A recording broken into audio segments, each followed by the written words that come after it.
Hello, and welcome once again to another edition. It isn't Felixstowe Matters, this is a Felixstowe Matters Plus.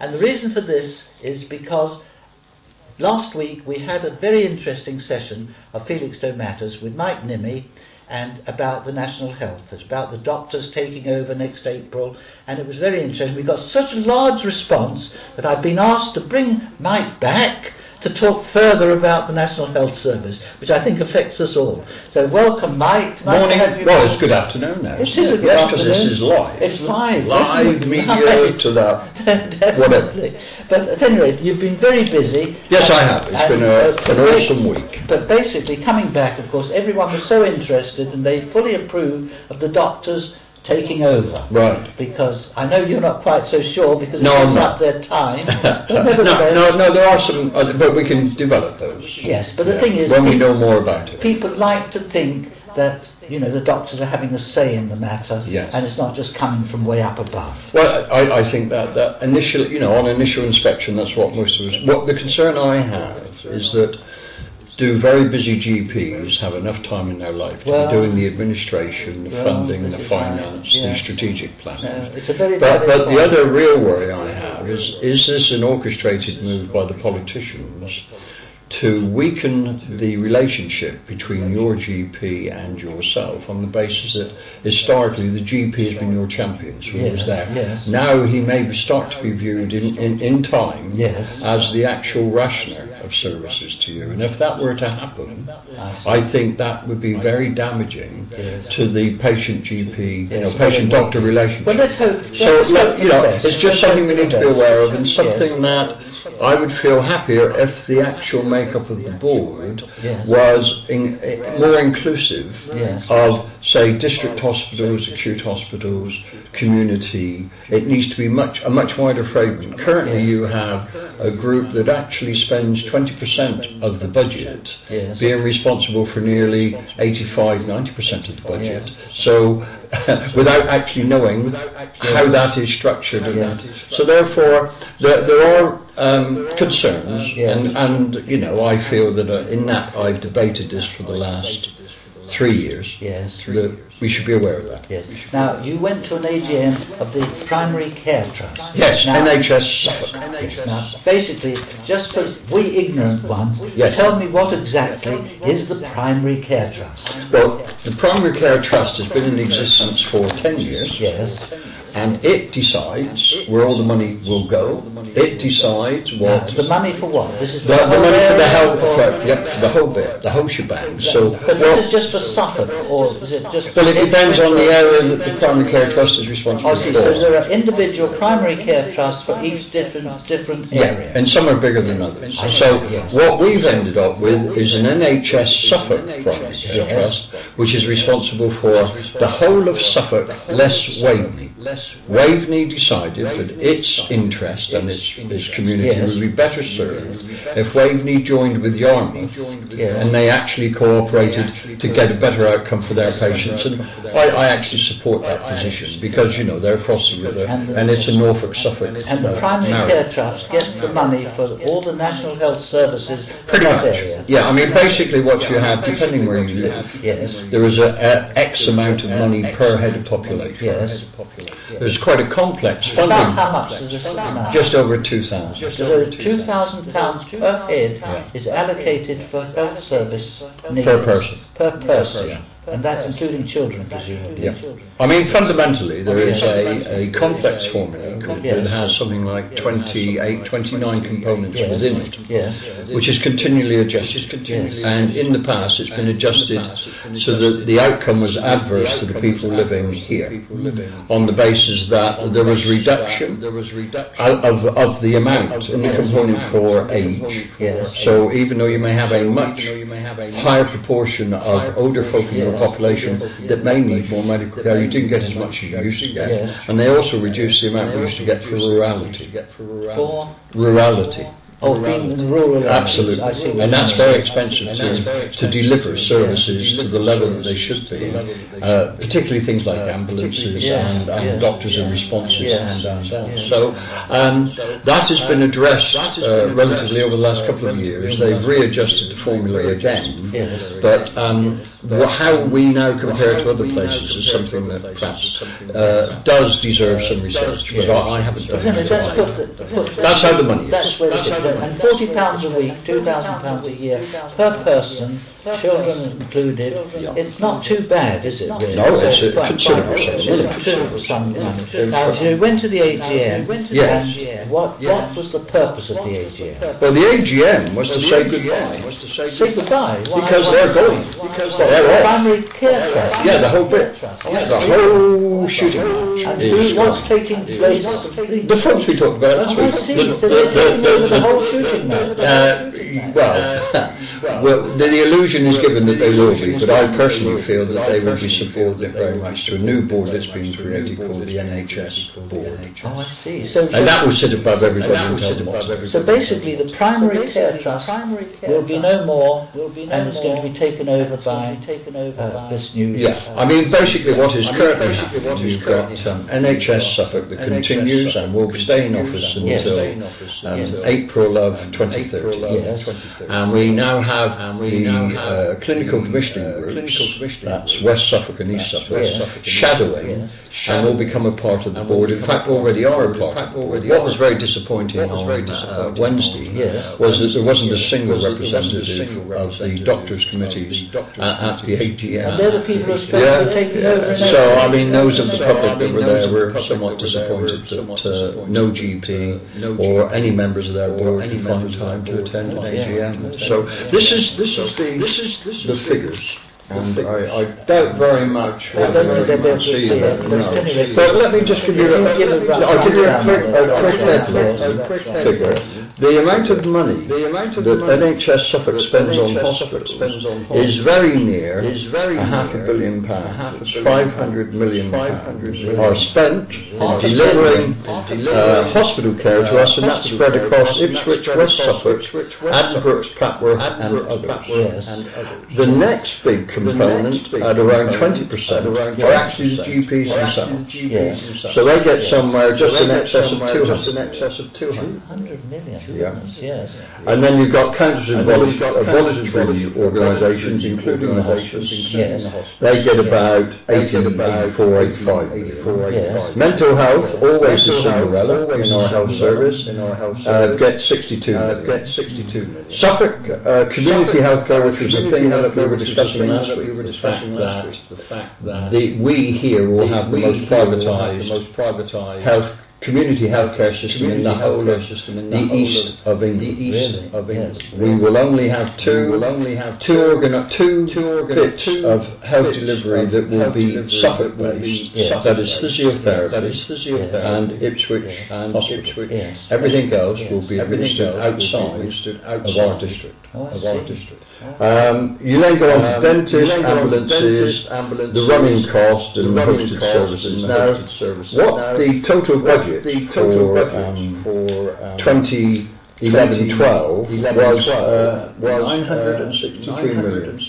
Nearly £1 billion. And that's for a community, I think, of 640,000 people.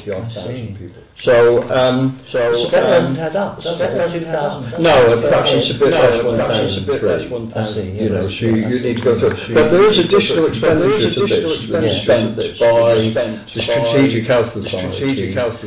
You've got regional spend because you obviously need to ensure that your regional centres, such as Addenbrooke, Norwich and Norfolk, have the investment for the specialist stuff that you would probably be sent there for. For instance, Ipswich used to have quite a nationally renowned head and cancer unit. That was transferred to Norfolk and Norwich 4 years ago, 4 or 5 years ago. So that service is no longer available to us here. And if if you need that service, you then got to get yourself to Norwich, as your carer. But all of this takes a lot of administration. Is there a staff? Is there a staff by the council who actually does the administration? Well, actually, there's a huge. I mean, it's as if somebody took the sheets in the air and said, "Let's see here," and said, "This is what we're now going to do." So, I know, but the primary care trust currently administered public health. Yes, but how many staff are involved in doing this? Fair number. Is there a building? Well, it cost us. If we look at the wage bill for the admin, it cost. I think, and the figure is in here, but I think it's something like, and it's a reduction. The last budgetary period. It's about £28 per population. So you've got 28. So you've got 640. So that's your figure. Oh, it is. But don't think that will disappear. I mean, what will happen? And I personally welcome this. Though you will have two clinical districts of East and West Suffolk, I understand they're going to keep the sort of secretariat as a county-wide organisation. So therefore, you're not going to be running double lots of accountants. Because one of the problems that occurred when they created the Primary Care Trust back in 2002, they created 303 individual separate organisations, and they did not have the financial control and administrative capability to run themselves effectively. And a lot of them ended up in debt, not being run properly. So that then created a system whereby merger after merger after merger. Now, whether the outcome here in Suffolk is as a result of discussions between the commissioning group for East and West the disappearing NHS of Suffolk, I'm not sure, but the current acting chief executive who has been the head of finance for the last is I understand remaining as the finance for Suffolk, for less weight. But I don't like coming back to the same thing. Basically, must have some administrative staff. Oh, you do. There's a large building full of people who run the primary care. Well, what's happening? Are we just going to change the name of the primary care trust into something else? And these same people will continue to run everything, but under a different name. Well, watch this space. Well, I fear that what you already have. So basically, this is just a change of name, just a change of No, the direction be driven by the doctors, as in when they get into I think you could because there's an awful this sort of world-class commission contract, the rest of it's on contract private providers. The only people who know, are the people because by the time the GPs actually come into office, all the contracts for several years hence have already gone. So the GPs will have control. We're not going to see any major changes. Well, you never do you? Well, you never do. And I mean, I would assume this would take 2 or 3 years, etc. I mean, what I didn't share with you, as things stand, the structure of the primary care trust within your area, you then have a strategic house. Normally the region, and then above that you have the 3 clear lines, control most areas. Now what they've decided to do is to move public health into the county. The county councils will now become again responsible as they used to. But the point being, they're going to develop a structure. But who will be responsible for that? The hospitals will be themselves responsible for themselves, and I think one of the requirements that Andrew Lance made before he placed in his post was by 2013, 14, that all hospitals would be foundation trusts, are a bit like free schools, they're self-administered, they don't answer to the local community, they answer to an organisation which is then under the control. If you were to look at the new structure, oodles of boxes and levels, and I'm waiting to see with interest. We were always wonderful. We had a very interesting Heritage Day. It was a vast success. Yes, it was. Yes, it was. Certain things which have come particularly John McCarthy springs to mind. Yes.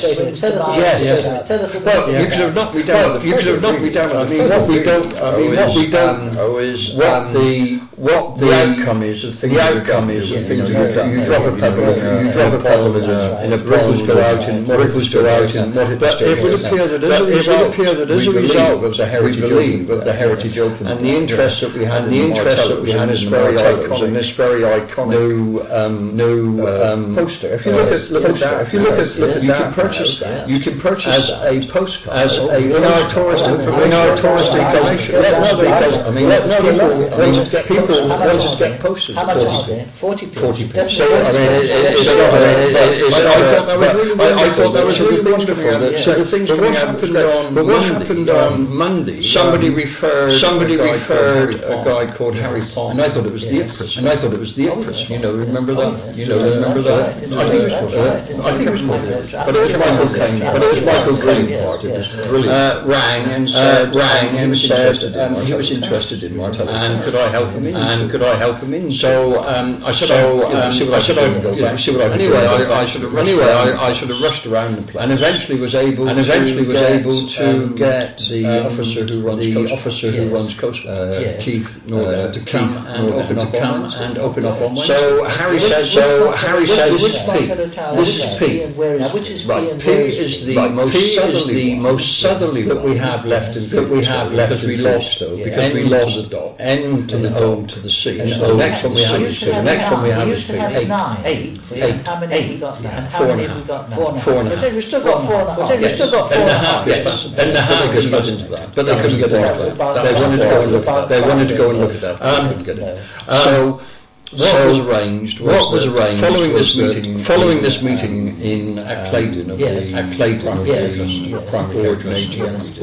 I rushed back to Felixstowe to get down to Martello to Harry Palmer, and I thought he was doing research. That's why I assumed it wrongly. Anyway, it was throwing it down.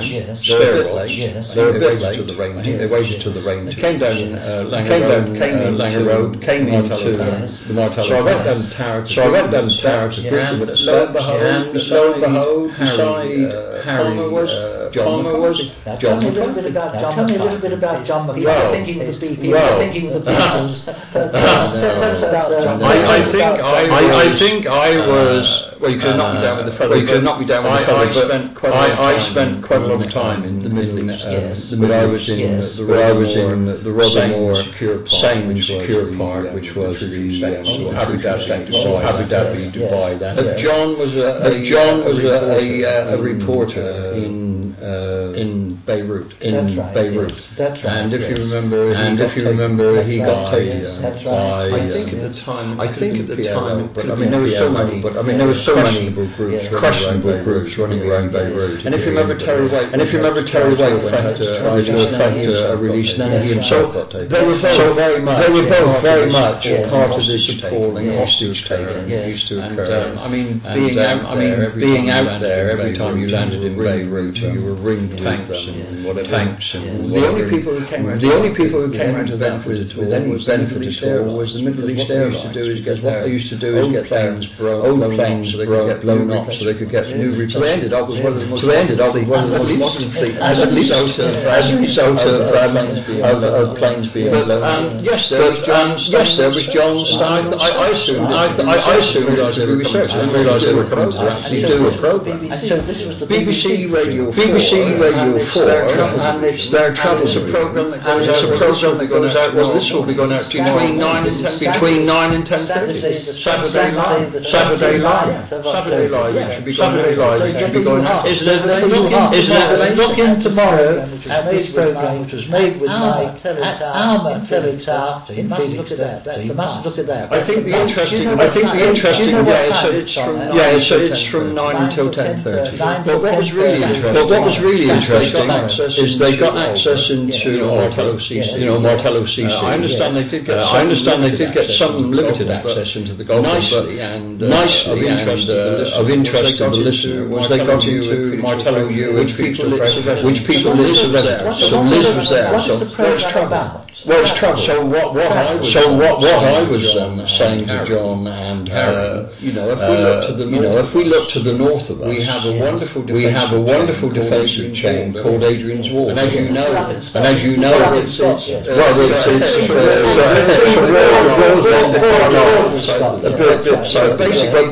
basically that was to keep the mechanism to keep the pigs. So that is now a significant tourist attraction wall. It's a wonderful wall. They've got bed and breakfast and all the rest going through. And I was suggesting to them, the north of England's got that defensive wall. Essex and Suffolk or East Anglia has a Napoleonic. And what is fascinating about ours, it's people with Martello towers all the way from St. Osoph's, all the way. With us sitting in the middle. It'd be a lovely 2 or 3 day trip. So hopefully that might get picked up. I'll be putting this over tomorrow on BBC. What we do, they've recorded and they'll probably bin most of it, because most of the stuff ends in so it might be here we are on the Teletower, and then here's Keith with Coast Watch, and then there'll be something. I don't know. So it's fascinating. What is really significant? Something such as Heritage Open might get more people aware of just our military heritage, how we can value it, but more importantly, it's in a position to create jobs and employment at all levels through tourism. And I understood that Suffolk's supposed to be making a big push. So we need some support and strategic thinking. The thing that Adrian's Wall doesn't have, our rivers you've got to get across on ferries. And what we need is a ferry system that would enable people to be able to do the coastal walk. And that is something that really should be addressed. This goes right back to Romans. The Hope. Because you've got walls and castles, and then the Romans had sea defences against invasion. They did. They had a navy contingent that was a part of the castle. So when the Angles and Jutes and the rest came across over the horizon, they'd be off rowing manfully to engage and get rid of. So let's hope that your inspiration about a sort of walk. I think we should call it the Martello East Anglian March, something like that. And equally, we could tie that up to the southern, the Sussex and Kent Martello chain, because there are two chains. There's a southern one and the East Anglian. So they could be complementary to each other. You'll have to take this forward. Who sees? And we will as well.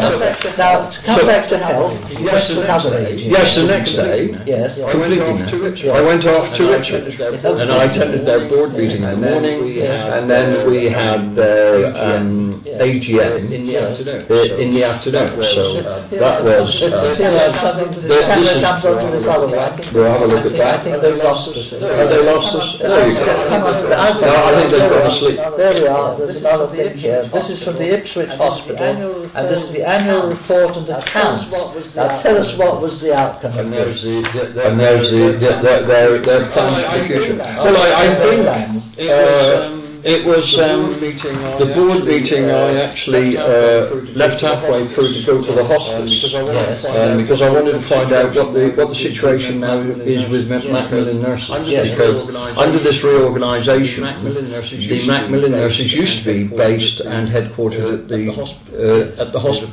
They've apparently now been moved across to the hospice. And because they've done that, apparently where is the hospice in relation to the hospice? It's St Elizabeth's. It's sort of 2 streets along and down a bit. Is it large? It's been expanded last year considerably. It's a wonderful. How many beds are there? I don't know, 30 odd. Yeah, it's superb, lovely facility, lovely setting. Sadly, I've had too many visits there, too many friends going, mainly through cancer. But it seems odd because Macmillan nurses, being based where they are, apparently got to change their name to specialist clinical nurses. Because there's a conflict between the fundraising for the hospice and the fundraising for Macmillan, which is a bit odd. But we will see, because there was a big debate in the board meeting, and it also was at the AGM of the PCT about people's choice for end-of-life care. Basically, where do you die? Yes. And it is alleged by a new study that 70% of people would prefer to be able to die at home. And it's how do you move from where we are to there, and how practical and true is it? Anyway, I mean, members of my family on the initial phase of a terminal illness are more than happy to be at home. But there comes a point when the medical care that is needed is quite intense. And the care that we found that our relatives required to have was to feel safe, to be confident if and when pain occurs, it can be treated speedily. It's pain which is most important. It is. And you know, I tend to feel that an awful lot of, well, we can do it at home, and the delivery doesn't get delivered. Because there's the logistics of, you know, of sheets and changing, and all of those sort of things, Eric. And having seen it a number of times, I think the 70% figure might be a bit over the top. But as far as the NHS is concerned, if that was the figure, it would save them a huge sum of money. The hospice presumably is open to anybody. Oh, absolutely. Yes, so anybody who needs it, they can get it. Yeah. I mean, as we saw in the accounts, they do get funding from the NHS, but equally they have another charitable income stream to keep them going. So the hospice movement normally, once it's set off, doesn't become quite self-funding, but not far, because, you know, people who've received its services make often generous contributions. But coming back to the Ipswich Hospital, I understand half the board resigned.